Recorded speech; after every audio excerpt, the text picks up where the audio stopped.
Hello folks, welcome to this video series. I thought I'd repeat the one on an ergonomic theory of time and make it a bit better, because the first time I wasn't really that impressed with it.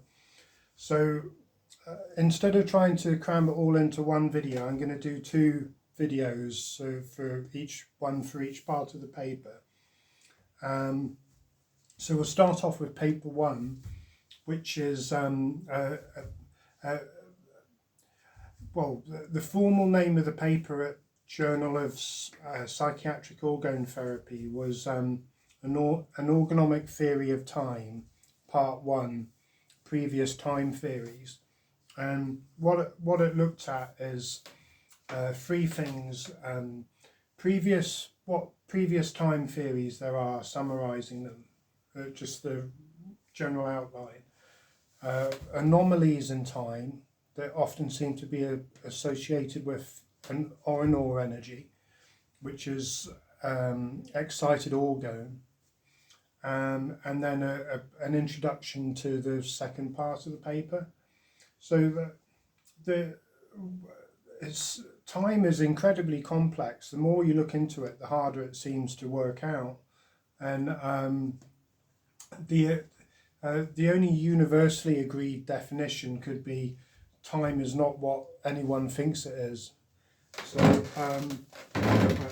let's play a little to get ourselves in the mood. I have to pardon the piano, it needs tuning.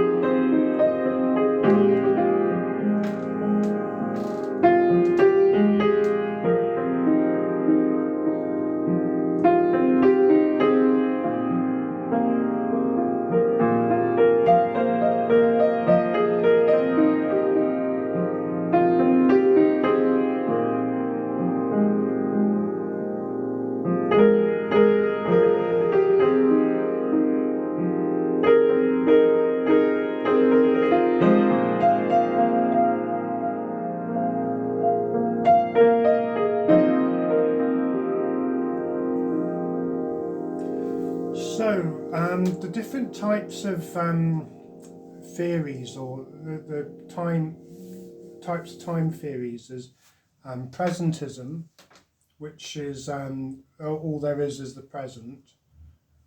Growing block theory, which is like there's a block of the time, mostly the present, but it grows, it gets bigger as it includes more of the future, and it encompasses some of the past. There's moving spotlight theory, which is like a spotlight highlighting different aspects in a kind of block of time.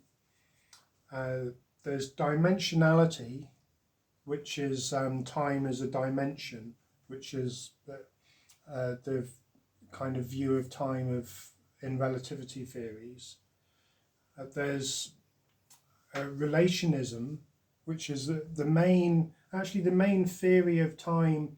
Einstein's theories are dimensional and relational. So the relational means that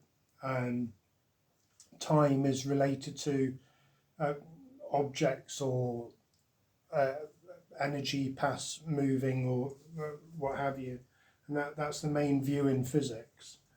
There's psychological theories of time. There's time can be seen as circular or linear, and there's time can be seen as absolute. So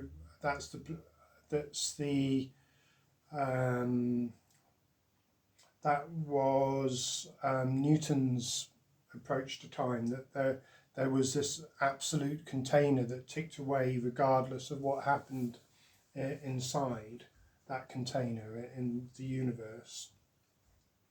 There's eternalism, which can be either a static eternalism or a dynamic eternalism.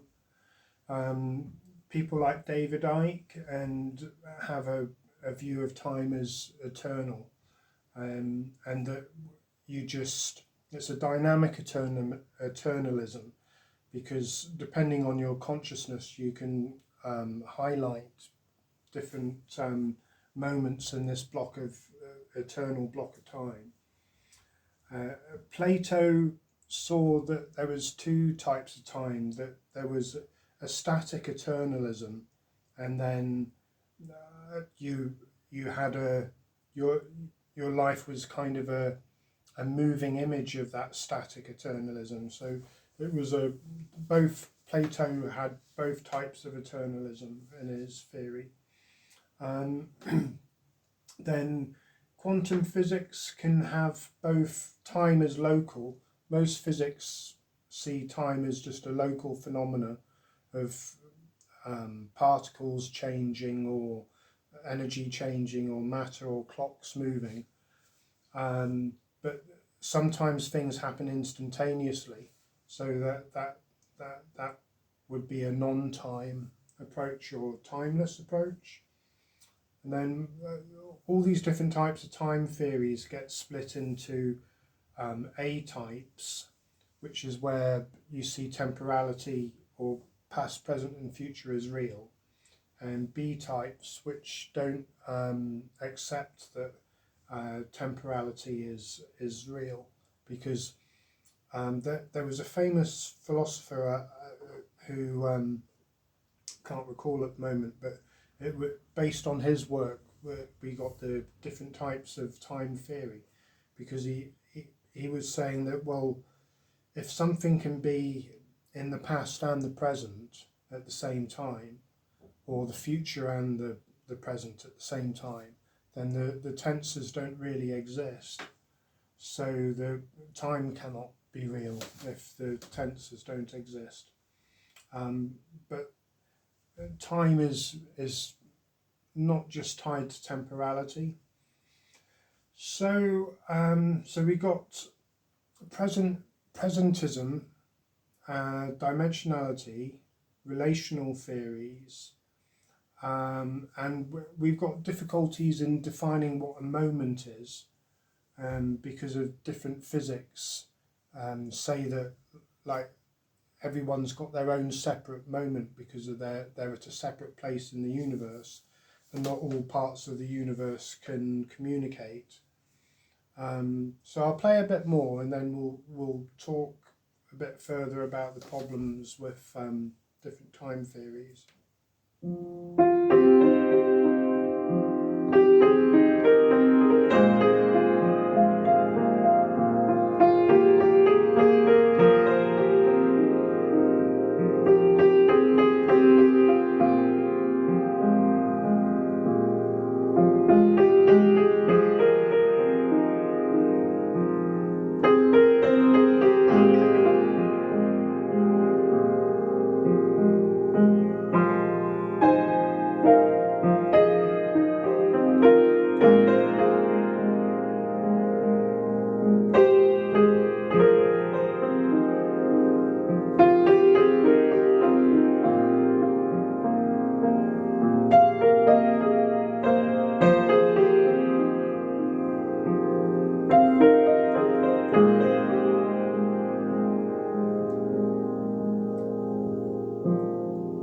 So going a bit further into problems with time theories, you've got presentism it doesn't work completely, because if there's no past, if only the present is real, then it doesn't explain how the past gets incorporated into the present and the future comes out of the present, as can be seen in our daily lives.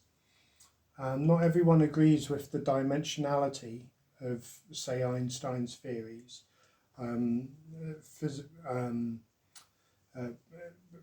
People like Smolin, who's a physicist, Smolin, he believes that time is prior to even dimensions evolving.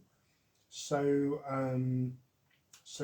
he thinks time is prior to dimensions, and it can't be therefore a dimension in itself, like the the ancients had time as a dimension of as the process of ether moving, because there was no empty space in the ancients' understanding, and everything was movement of this ether.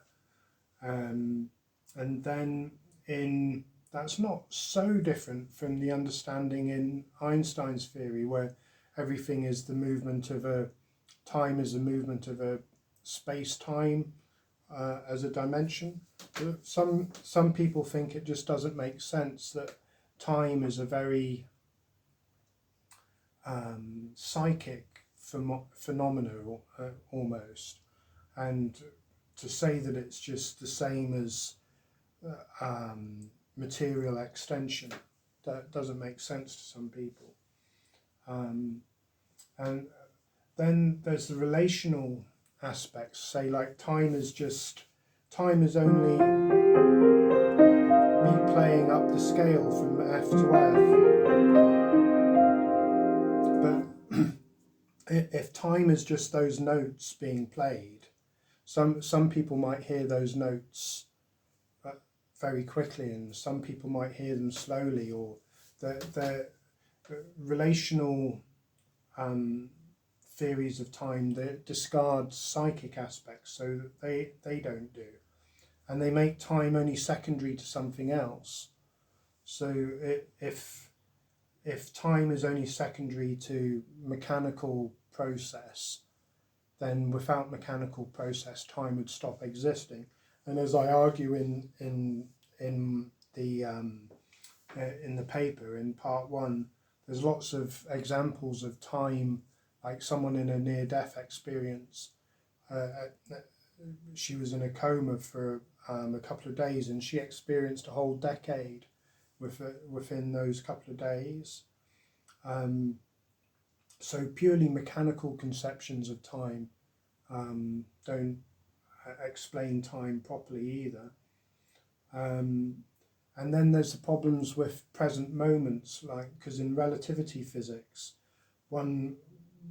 because everything's separated by the speed of time, speed of light, then one person can never be in the same moment of time as another, especially if they're in a great distance physically.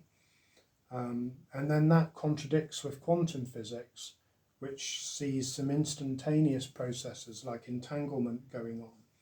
So it's very hard to reconcile this complete separation of time in relativity physics. Every object and person has got their own separate present moment, and then the observation in quantum physics that two things can happen instantaneously together despite the space in between. And then instantaneous effects are of course seen in psychic studies and things. So each main type of time theory has things that are right about it, because time is partly mechanical.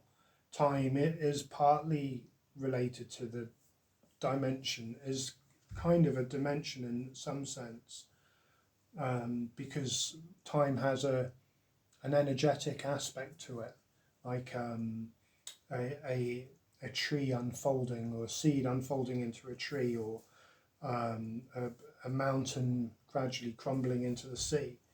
There's an energetic material aspect to time, but that's not all of it. So every time theory has got something correct about it, but also something missing from it. So that was the main finding in that part of the essay. So I'll play a little bit more, and then we'll talk about time anomalies.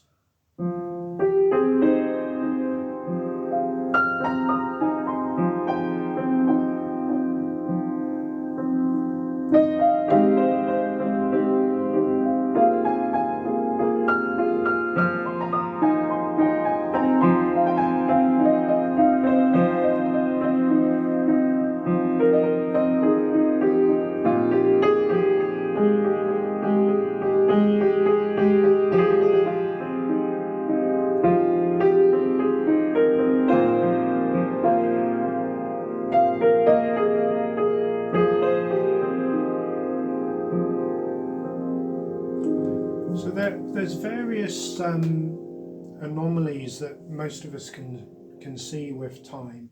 I mean, it's more or less accepted even in the mainstream now that time and space don't seem to be fundamental.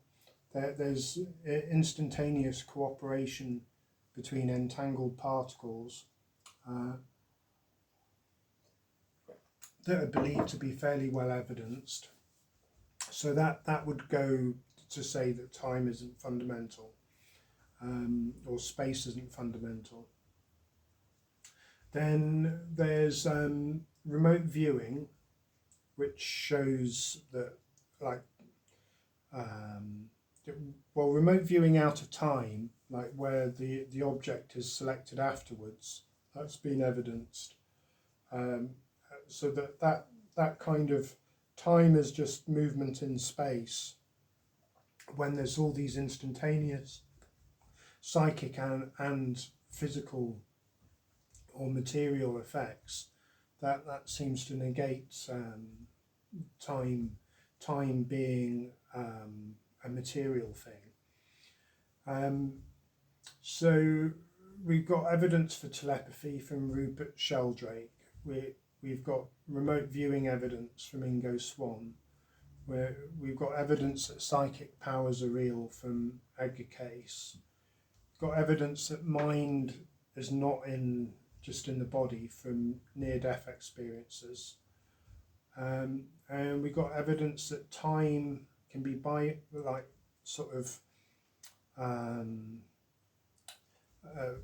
past, present, and future, or what do I call that type of temporality? That temporality can be bypassed by precognition, people seeing things before they happen. And then some people take this, like the amount of order that they can see in reality that's hidden inside reality, as evidence that reality is too ordered to be merely an accidental process. But there's problems with simulation theories, because if you're going to have a theory for why reality is a simulation, you've got to say, well, do you believe that there's a real reality? And if so, how can you tell the difference between that and the simulation? Because all reality is dependent on consciousness. So that's my take on the simulation theories, is that it's actually a conscious universe. The reality is no different to what they ascribe to a simulation. Anyway, I put that a lot. That needs going into in depth, really. So I'd see the paper for more on that. I also, in the paper, talk about Reich's view of time, and that he had in his middle period, he would probably have had a systems view of time, as time emerging as the from the systematic interaction of orgone in the cosmos, and time as an emergent thing, and because Reich's view of consciousness in his middle period was systems theory based and emergence based, although those terms hadn't been invented at that point. So also Reich had an idea. Reich owed a lot to Hegel, the great German philosopher. There's three aspects of Hegel's work that influenced Reich. Well, although one of them, I don't know if Reich was aware of Hegel's views in that area, that they coincided with what he would find in his experiments. But Reich's mathematics were based on the Hegel's dialectic process. So you've got there Reich's dialectics. So you've got the two variables, and then you look at what unites the two variables in the past, and that's the common functioning principle. So Reich's dialectics go find the common functioning principle in the past, whereas Hegel's dialectics go towards the future. You've got the thesis and the antithesis. They combine into the synthesis, and then the synthesis becomes the new thesis or antithesis, which creates the thesis, and it carries on. So it kind of loops round, going towards the future. There was three aspects of Hegel's work which contributed to Reich's. One was Reich eventually, in his latter period, he came to unite the objective and the subjective, or the physical and the psychic. He saw those as being one, and he came to believe in a universal God, and that's reflected in Hegel's absolute spirit, which I point out in my orgone continuum essays.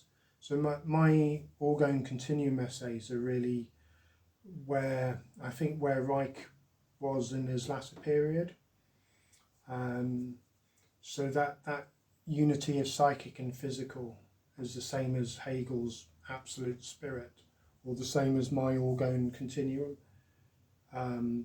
which is the same as Reich's view in his latter period, I believe. Then, of course, there's Hegel's dialectics, which Reich utilised in the direction towards the past rather than the future. But the third one is very little known. I think I have mentioned it once in an essay. It is Hegel's organicism, which means he viewed each organ in the body as a living organism. So he had an organism-based view of the universe. And I think Sheldrake is very much an organicist in his views. So that very much coincides with Reich's views, which Reich came to, I think, out of practicality, really. I think Reich was one of the first people to ever notice that the brain pulsated, and he saw the brain as like Chinese medicine does, as a separate organism, and each organ is as well. So Reich's middle period view of time would have been a systems view or an emergence view, which I in the orgone continuum I explain why those views are problematic, because they lead to duality. And in his latter period, he would have had, I think, the Orenor view of time would have been closer to the one I put forward. And coincidentally, the view of time is quite similar to the biblical view, which I wasn't expecting, but that just seemed to be the case. So there's a whole set of anomalies that I talk about in the paper, and I shall play a little bit more, and then the last section I'll talk about the anomalies.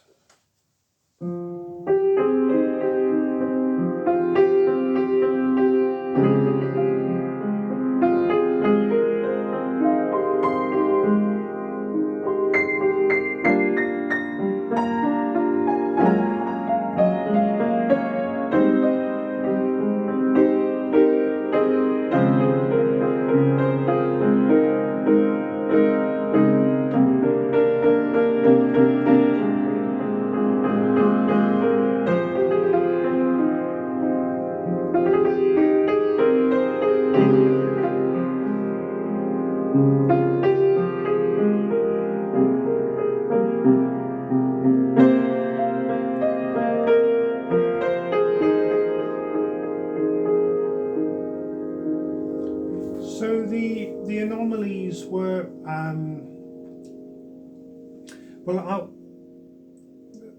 I think the key thing with the anomalies, to cut a long story short, is really that there seems to be Orinor involved in some way, which is the energized orgone.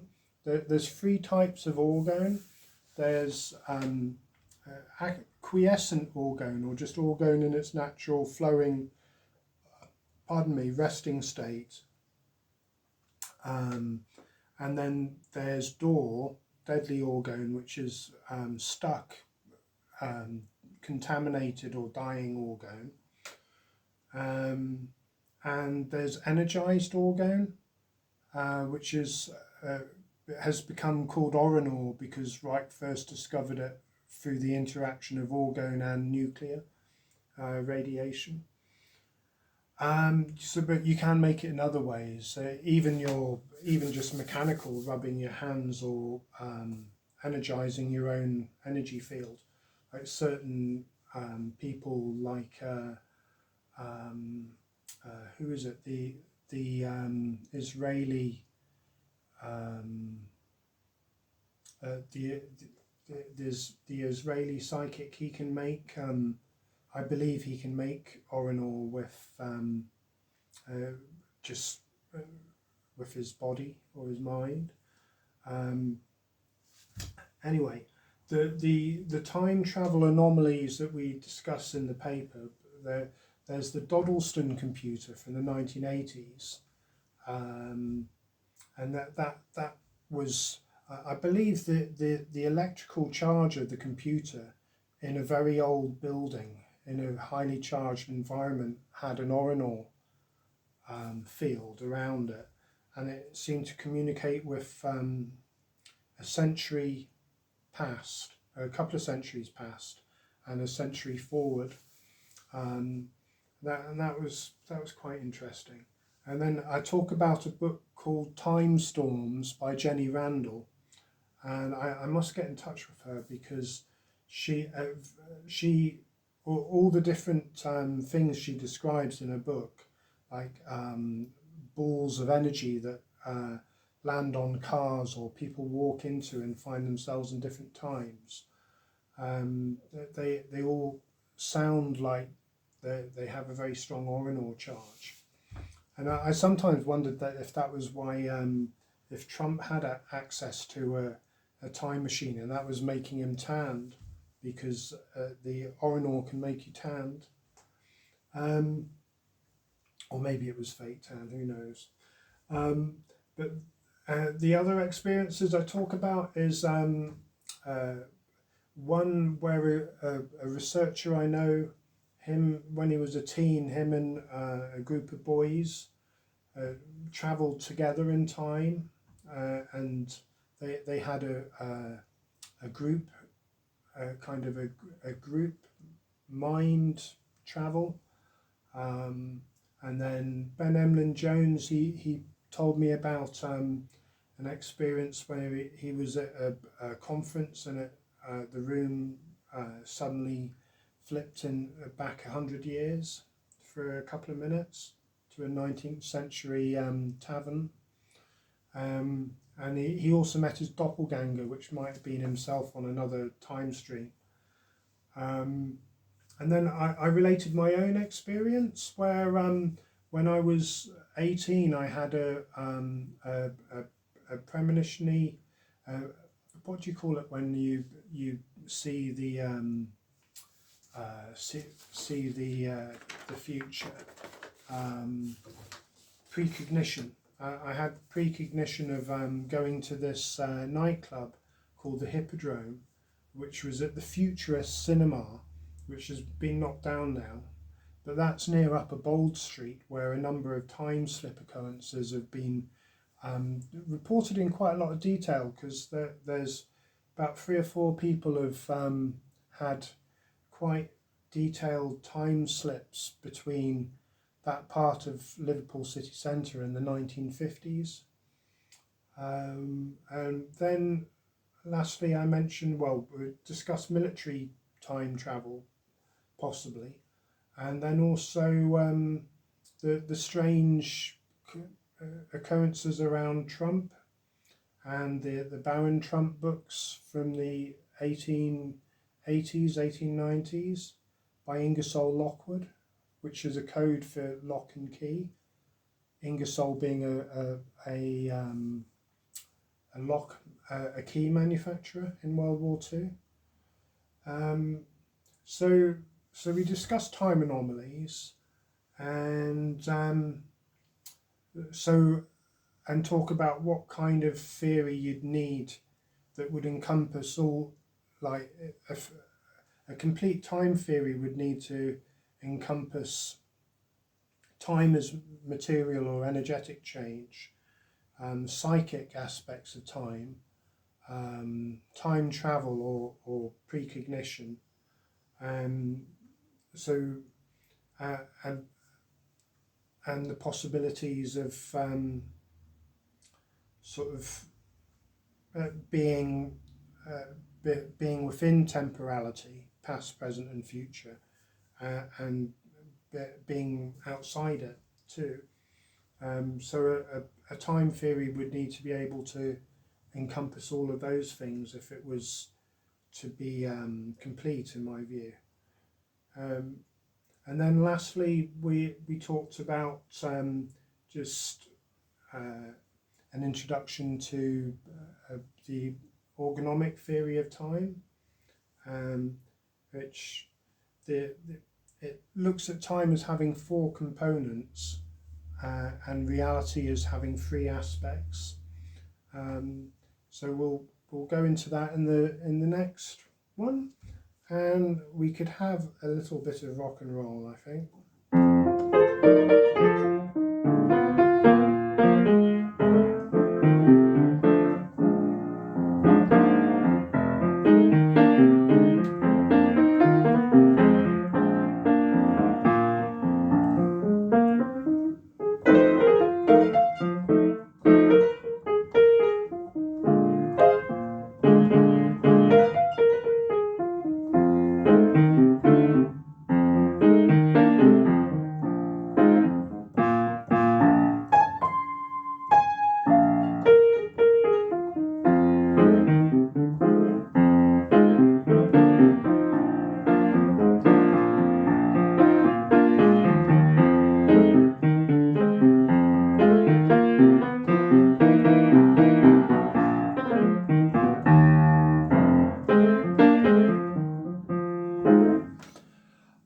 But I think it would be nice to end on a mellow note.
And good night.